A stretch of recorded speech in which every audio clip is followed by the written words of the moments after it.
Our next story is about digital India. It is now the global benchmark for most countries. India's fintech innovation has grown by leaps and bounds. India's Unified Payments Interface, or UPI, has 260 million unique users. It is India's largest digital payment network and the world's fifth largest by volume. Now, UPI is going global. India and Singapore have launched a new initiative: cross-border connectivity of real-time digital payment systems. In simpler words, this means easy linkage between India's UPI and Singapore's PayNow. That is their version of UPI. Prime Minister Modi hailed this as a new milestone for India-Singapore relations. UPI PayNow link का launch आज दोनों देशों के नागरिकों के लिए एक ऐसा उपहार है जिसका वे उत्सुकता से इंतजार कर रहे थे। सामान्य तौर पर इसका दायरा एक देश की सीमाओं के भीतर ही सीमित होता है, लेकिन आज के लॉन्च ने क्रॉस बॉर्डर फिनटेक कनेक्टिविटी उसके एक नए अध्याय का शुभारंभ किया है। To understand this better, let's start with the basics. What is UPI? UPI is a quick payment method. It enables instant transfer of funds through a mobile phone. It saves you time, and the risk of sharing bank account details is also eliminated. You don't have to share those details. In India, this transfer can be done 24/7, any time of the day, through multiple platforms: Google Pay, Paytm, and many others. And what is PayNow? PayNow is Singapore's counterpart to UPI. It is similar to India's fast payment system. And now, UPI and PayNow are both linked. How does it work? Fund transfers can be made from India to Singapore and from Singapore to India using mobile phone numbers. You can use your UPI account to transfer money to Singapore.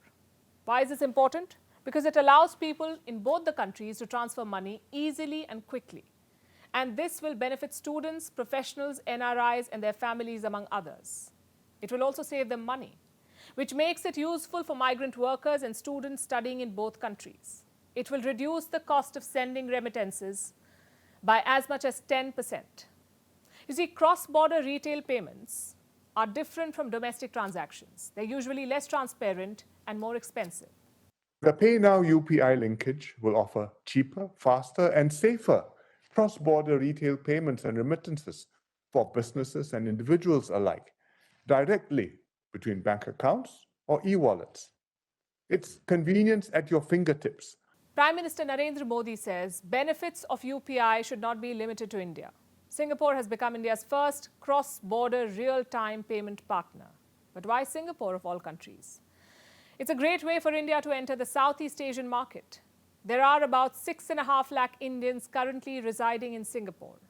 In 2021, Singapore was one of the top 4 inward remittances market for India. What is that? It's one of the top 4 destinations from where remittances or money came to India. Singapore is one of the top 4. In 2018, India and Singapore allowed card and QR code payments between each other. And now they've taken the next step. It says a lot about India's fintech and the success of the Digital India program. India's digital economy is building a strong foundation. There is deep penetration of telecom and internet. And the UPI has become the most preferred payment mechanism. Let me share some numbers with you. Last year, 74 billion transactions in India were done through UPI. And that's a jump of over 90% compared to the previous year. And how much were these transactions worth? Over 126 trillion rupees. That is $1.5 trillion, UPI transactions. It's a jump from $72 trillion in 2021. Now, to give you more context, about 2,300 UPI transactions per second were made last year. 2,300 transactions every second. And that's not all. Last month, international phone numbers became UPI enabled. The government is basically incentivizing digital payments, and private players are doing their bit. Earlier this month, PhonePe launched support for UPI international payments. It allows Indian users traveling abroad to pay foreign merchants using UPI. Experts say UPI will continue to see steady growth this year. About $35 billion have been invested across segments. Indian fintech is expected to reach $2.1 trillion by 2030. And that's quite a story. Startups play a big role here. India is the third largest startup ecosystem in the world after the US and China. India has the third highest number of startups. And about 47% of these startups are in the fintech industry, financial technology.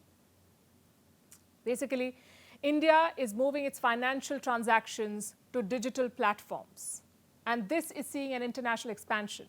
India already stands second in the world after China in terms of fintech adoption. What is fintech adoption? When you use digital methods to make a financial transaction. India's rate is 87%. India is emerging as a leader in digital payment technology, effectively using digitization to fix structural problems.